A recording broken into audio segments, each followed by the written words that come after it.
Hey guys, Grim Trigger here, and welcome to the next installment of how to be a poser in the Transformers community. So, right now I'm gonna be featuring this guy, a Void Tyrant. Just because, we've tried a more traditional Hasbro Transformer, I just thought I'd show you what a third-party figure can do, as well as, I'm in a Galvatron fix, like I said in my last video. And I just got this guy, and this guy is awesome. So yeah, 3 birds in 3 stones and 1 bird, as they say. So yeah, let's start with him in a more static pose. So you might be getting him in from the package, just like that. For a lot of you, you'll probably be putting him on the shelf, just like that.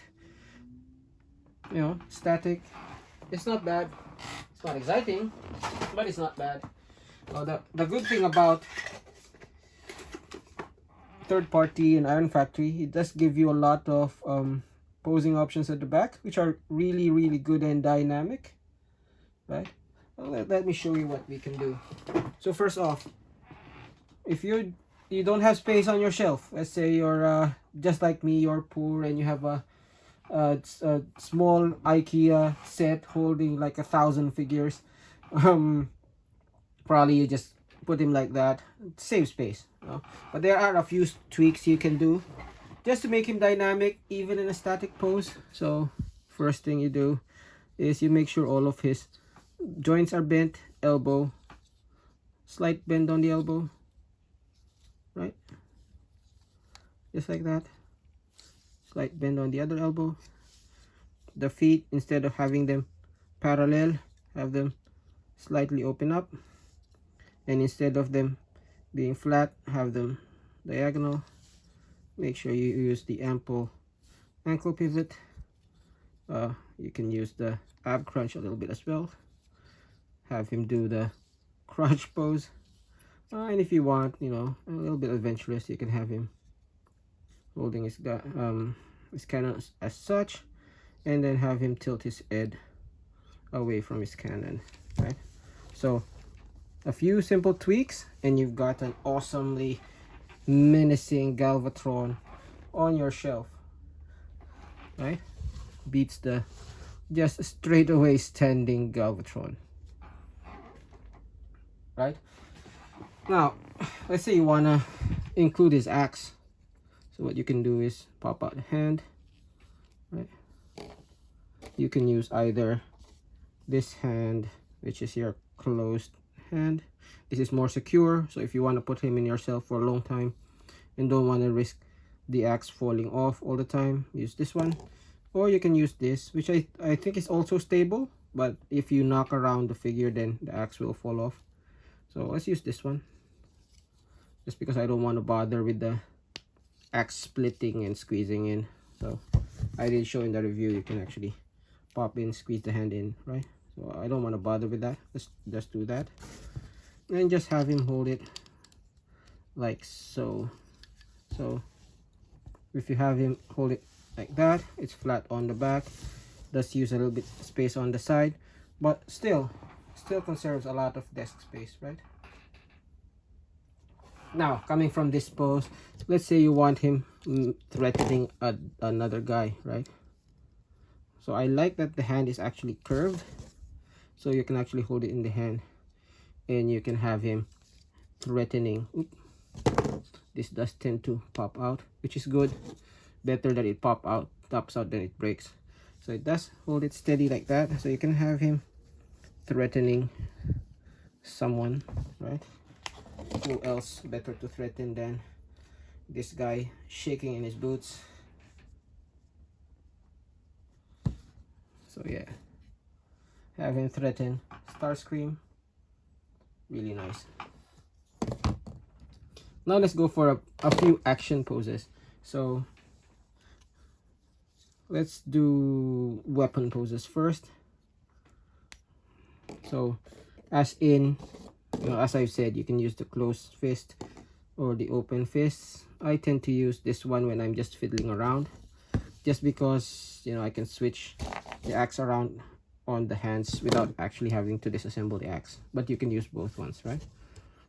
So a static pose would be, since you have the cannon on this hand, I prefer this hand to be the main axe holding hand. So what you can do is have him grip this there and have the top hand securing it. So right, that's your static I'm ready to beat you up pose. Now let's go for some action poses. So normally if I do a pose with a dual wielding character, I'll have the weapon edge on one side and then the other opposing leg forward. So if the weapon is actually forward from the right, I have the left leg ahead. That makes sense. So have him attack like this. So maybe he's tired of shooting Starscream and he just wants to chop his head off, and he's shaking in his boots. Or maybe he's about to strike, in which case if he's about to strike, you want the other leg forward like so. So try as much as possible to have the feet flat on the ground, but if you can, just have one foot stable, the other foot supporting. So quick pose, about to cut off Starscream's head. Or maybe you already did a slash, right? So okay, something like I already slashed someone. Now this one would be better, better for you to use the closed fist hands, but this still work in a pinch. So you can holding like that. So he just slashed someone, right? And for this kind of pose, I prefer using the splayed out hand, just more evocative. Right? So you just splashed someone in the head, or barely missed Starscream. So yeah, lots of poses. The hands do give him a lot of personality. Now let's say you want him shooting his gun, right?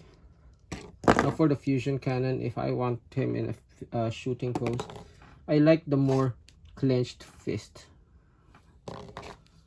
as the leading hand. So,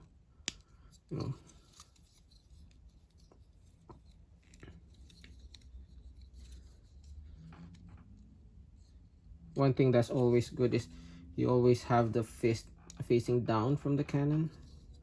It just looks a little bit more natural, right? And yeah, similar to the axe, have the other hand be splayed out. And since you have the weapon hand on this side, you want the other foot to be at the front, something like that. Maybe not too ab crunchy. Or you can do the ab crunch and then have the head look straight. Really dynamic. This guy really looks dynamic, man. Really like it.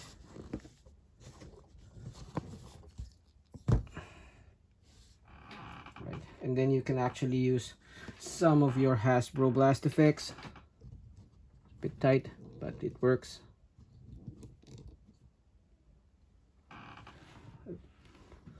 Make sure it's not crooked.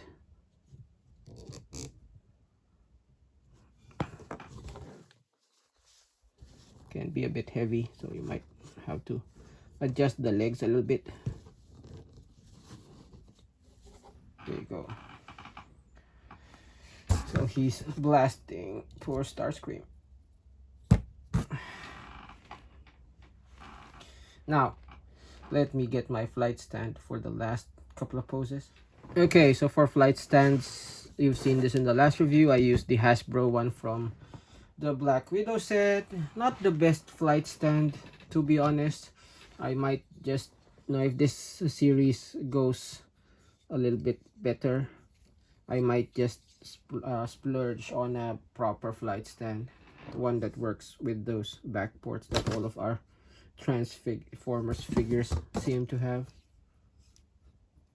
So yeah, maybe, but we'll see. But for now, that one works. So one thing, right, you remember that pose? It's not really on the IDW, but on the more the G1 movie, the 1986 movie where Hot Rod killed Optimus Prime. Yes, I want to start that discussion here. You know how he used his particle cannon as a rocket pack, booster pack. So you can have him doing that. Have him look up a little bit. Have him splay his arms a little bit. Maybe better to use the fist hand, just because you want him double fisting forward. Not that kind of double fisting, weirdo. Have his feet. So yeah, he can do that.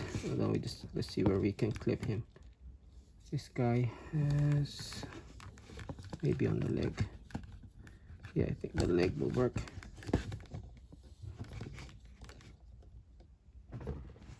There you go. You have him flying to Cyclonus. Yep. Not the best stand, to be honest, for this kind of figure, but it works in a pinch.